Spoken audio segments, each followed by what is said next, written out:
feel like I could do this all day. I just love the rhythmic nature of crafting, of any sort of fiber arts. It's all very patterned and repetitive. I love that about it. I started this granny square sweater that I'm doing with the plan of doing all sorts of different types of granny squares so I could learn different ways of doing it and kind of refamiliarize myself with crochet. It's been a long time since I've done any real crochet, but I did this one pattern and I just never stopped. I never intentionally was like, I'm just going to keep doing this one pattern. Every time I went to start a new square, I was like, oh, well, I could do it like this time, or I could change the colors like this, or this isn't even all of them. I have over this many more. There's more down there. Oh, they're falling everywhere. I have almost a full sweater of just different color versions of the same granny square. And I'm kind of obsessed. I love it. I love the colors. They're so bright and beachy and fun. And it is so satisfying to work on this. I think especially because it's chunky yarn, so it's moving really quickly. And sometimes that just feels really good. Oh gosh, that's a mess. I actually have been being responsible too. I have woven in most of the ends. I have a few that I did last night that I haven't woven in the ends for yet. But for the vast majority of them, they already are all clean and tidy. And so all I'm going to have to do is block them and then crochet them into a sweater. Something that I love about knitting, and I find it can be true for crochet as well, although it isn't always for me, I don't know. I think I just love knitting more. But I do enjoy crochet, and part of the reason is because it feels like meditation to me. It's so repetitive that my mind just wanders off while my hands stay busy. Working on my magic loop right now. Yeah, that's what I love about it. I love the repetitive nature. Sometimes when I really need to relax or like I'm trying to fall asleep and I either don't have a knitting project or I don't actually have the ability to work on it in that moment, I will actually just imagine my hands holding the needles and walk myself through mentally what it is to make a stitch. It's kind of like counting sheep for me. It's 1 stitch, 2 stitch, and I just watch it go by until I'm lulled into peace and comfort. And it just brings so much ease and joy and comfort.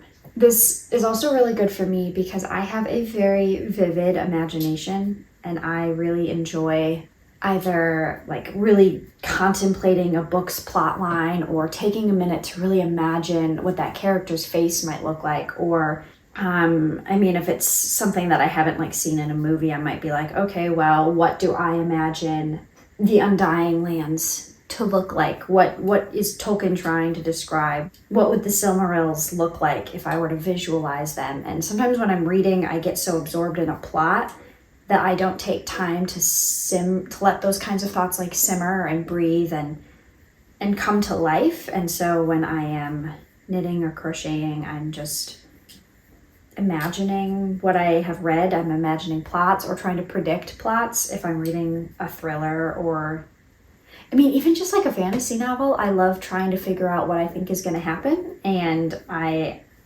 have gotten very good at it. I'm quite often right.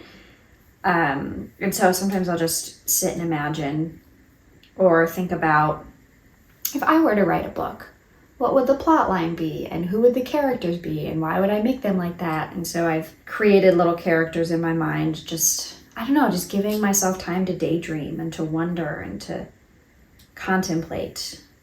I really enjoy that freedom of thought and that space to decompress. For some reason, for me, just sitting somewhere and thinking, I get all pent up. I get all like, I gotta get moving. I gotta get doing something. And so when I'm working on something and thinking, it just feels peaceful versus stressful.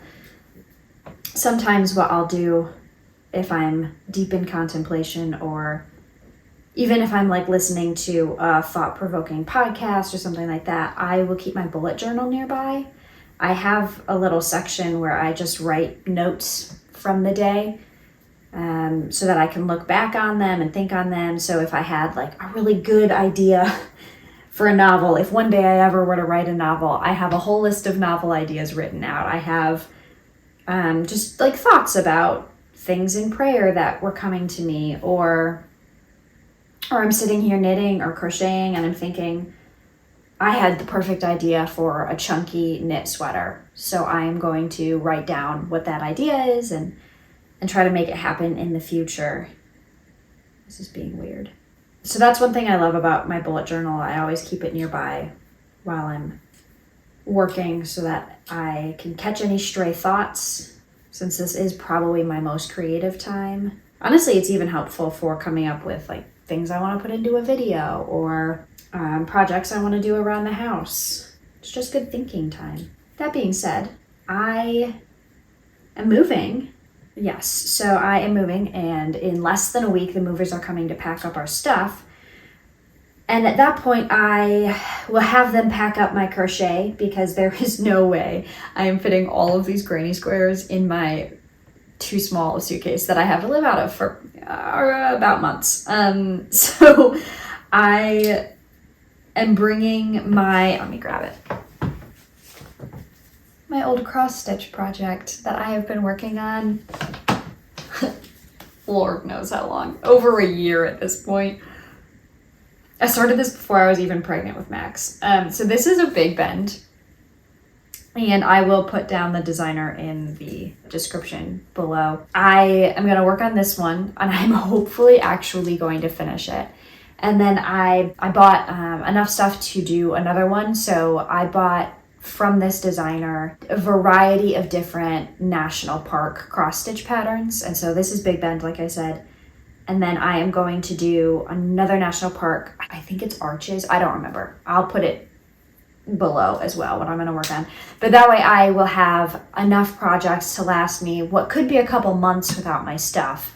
But cross stitch is such a small travel type project, and it's easy to replace something if I've lost it. Like, you can go to any Hobby Lobby, Joann, whatever, and get embroidery thread, but finding the exact same chunky yarn is going to be really hard anywhere. So if I were to lose something, because you always lose something when you're traveling, easy to replace, portable, fits in a backpack so I can bring it on the plane, easy travel project. It's all about being flexible. You know, when you travel a lot as a military spouse, you just have to find ways to meet your needs in whatever setting you're in, versus just bemoaning that you don't have your loom for 2 months. Yeah, it's just all about being flexible. So that's what I'm trying to do. And then I can find peace and joy even without my loom.